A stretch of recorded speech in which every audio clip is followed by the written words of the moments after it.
درود فراوان خدمت دوستان همراهان گرامی. یه سری لوازم که باعث میشه کیفیت محصولتون بهتر و بهتر بشه توی تقطیر گیاهی یا چیزای دیگه.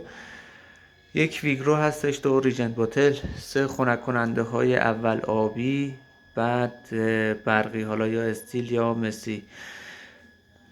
توی دیگتون که میخواید محصول بریزید بیشتر از این خطه نشه، یه 3-4 سانت پایین تر از این خطه شما محصولتون رو بریزید. دمای دیگتون سعی کنید تنظیم نگه دارید. دمای دیگتون واسه کشیدن محصول بین 85 تا 90 هستش. بار دستگاه رو نشون میده. اگه بار دستگاه شروع کنه به حرکت کردن، یه جای کارتون مشکل داره، سعی کنید زیر دیگتو کم کنید یا خاموش کنید، بذارید دیگ سرد بشه، رفع عیب کنید. این از حد 2 رد کنه امکان داره دیگتون بترکه.